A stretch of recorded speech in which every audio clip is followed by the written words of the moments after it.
So I walked over to a man. I was in Auschwitz maybe a couple of years. I asked him, I said, we arrived 3 days ago and we were supposed to meet our families. We were separated. Could you tell me where they are? And he looked at me, very sad. And then when he told me, he says, the gas chamber, I started to cry. The Holocaust.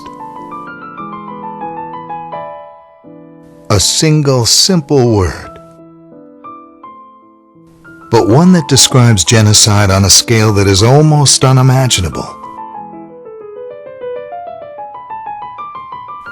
For most, it defies belief. For Bill Vegh, the Holocaust was very real, and it haunted him for more than 60 years.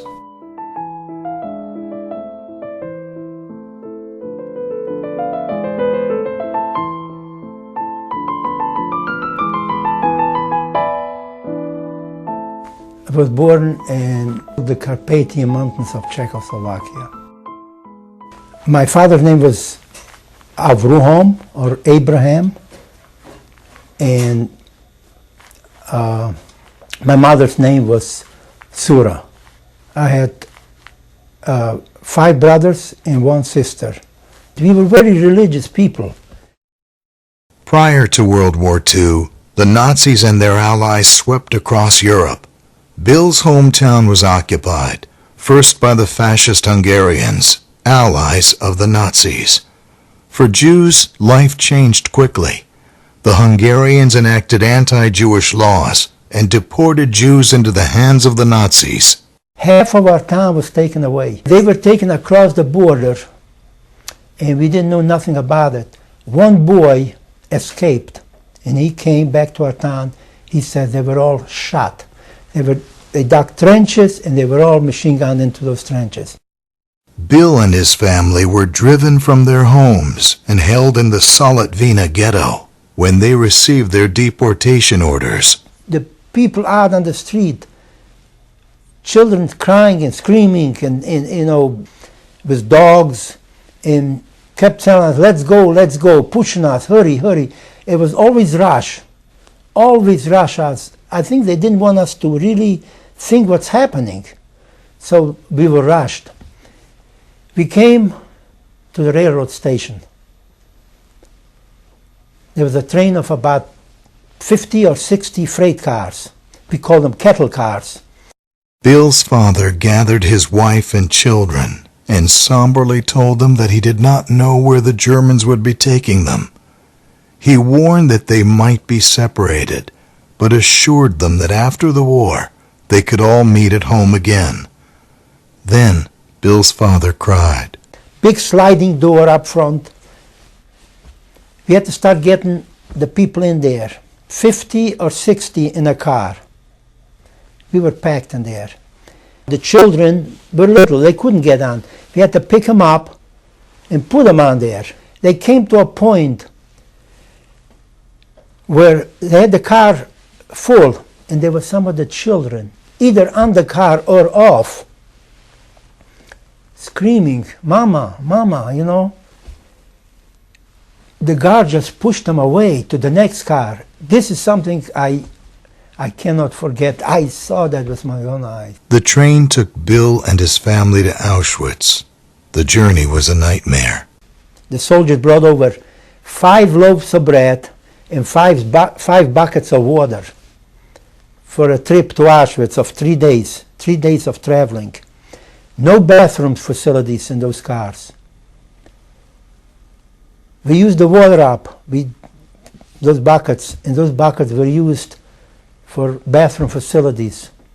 If somebody had to go to the bathroom, 2 people held up a blanket in the corner of the car, and the person or the child, whoever went behind there. Again, we could not empty anything. We were sealed in there, it was horrible. The smell and everything else, but we had no choice. We couldn't get out. Upon arrival at Auschwitz, Bill, along with his father and older brother, was separated from the women and children, including his mother, his sister Zipporah, and 2 brothers, Yonkel, 12, and Meshel, 10. Men only, from 18 to about 45, line up to the right. Women, children, old people, sick people, babies to the left. So my father, my brother, and myself, we went to the right. My mother,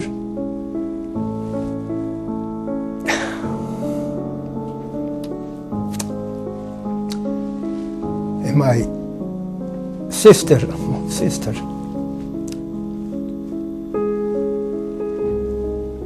and my 3 younger brothers went to the left with my mother. He would never see them again.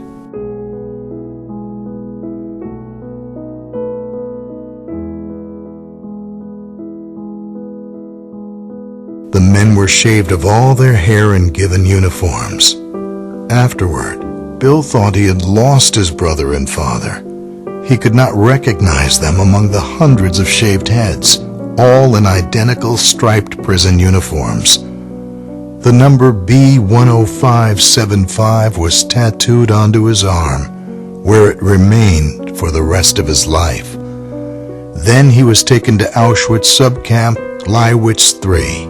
They had bunk beds there, big ones, maybe 10 feet wide and 4 high, just lumber thrown together. They fell apart. People fell on top of each other. It was terrible. Fencing topped with barbed wire surrounded the camp and contained its prisoners. Every day, in every way, was about survival. Our breakfast was 5 people shared with 1 quart of coffee, and we got a slice of bread, 1 slice. It was breakfast. At lunchtime, we got some soup, which if you found some vegetables, a piece of carrots or cabbage or potato, I mean, you had to be lucky to find something in there. Most of it was a little warm water. Each day became a monotonous routine: hunger, work, sleep, and the counting of prisoners. But worst of all was the fate Bill knew awaited everyone imprisoned there. When I came into Auschwitz, you can smell, we thought they're burning tires, rubber tires. That's the kind of a smell it was. It was the human bodies that were being burned. We have to go out to this large field. There are lots of boys, only boys, but my age. We had to take our shirts off, and I looked up front, and you know who was sitting back there? Dr. Mengele. I already recognized him, and I knew wherever he goes is no good. And I saw him like seeing the angel of death. We had to come down in a single file, no shirt, and come in front of him, and he looked at you and he waved you left or right. My turn came, he looked at me to the left. After we got into the barrack, it was Rosh Hashanah, we were crying, we were praying. My friend came in with one of the guards. I remember he had a flashlight because it was dark. He was going up and down, up and down. He spotted me. He pointed me out to the guard. The guard came over, come with, again grabbed me. And again I was so scared. You can't, understand how scared I was.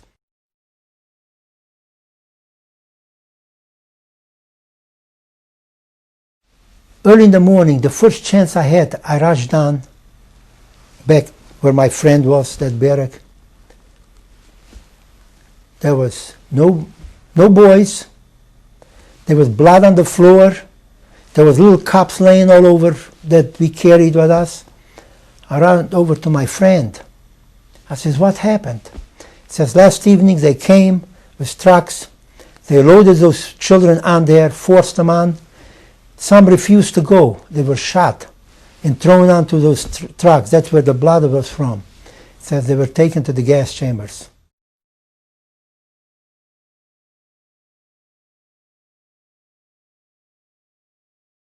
One day, I was cold, hungry, tired, so I took my shovel to the side and I rested. All of a sudden I heard a voice, Warum arbeitest nicht? Why aren't you working?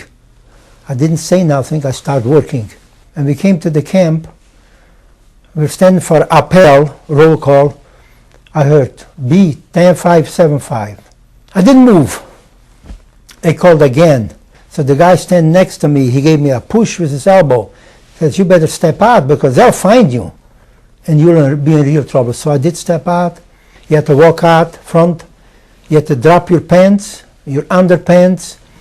They start hitting you. And you had to count. Each time you were hit, people passed out. You know, you couldn't take it. You fall to the ground. They dump water on you and they start all over. If you went to 10, you started back. It was very painful. I couldn't sit down for many days.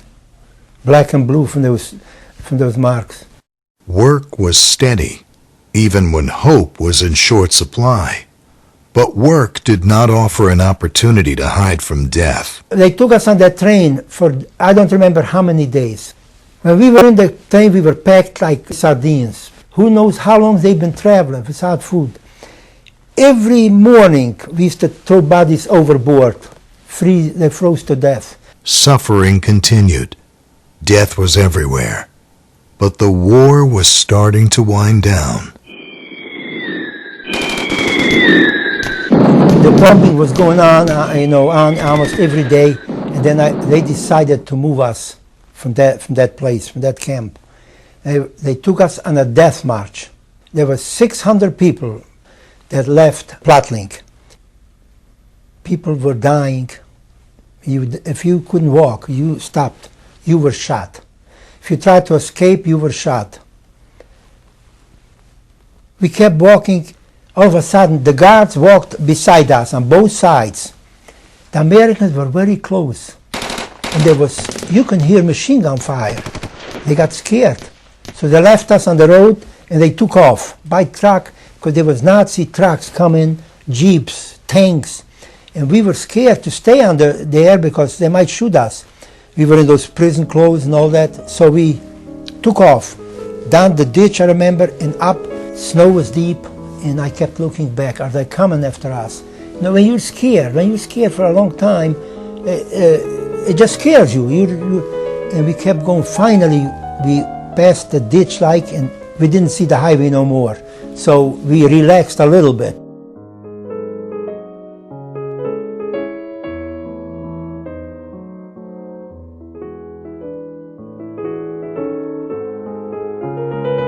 Bill Vegh survived. Eventually, he came to America, where he settled in Youngstown, Ohio. He married Lucille in 1953. They had 3 wonderful children, Judy, Rochelle, and Mark. For many years, I kept my experiences during the Holocaust locked up inside me. I couldn't talk to anybody about it. I didn't want to talk. I wanted to forget what really happened, because it was very painful to talk about it. But when those who are attempting to deny the Holocaust, college professors, teachers, people are saying that the Holocaust did not happen. And when I heard that, that drove me out to speak. Bill Vegh survived the Holocaust. He courageously accepted the responsibility to keep the memories alive and to honor those who perished. A solemn oath he kept until his death in 2009. Pretty soon there won't be any survivors left. So I hope that our children and so on keep it up and talk about it, and not to forget, because if we forget, it could happen again.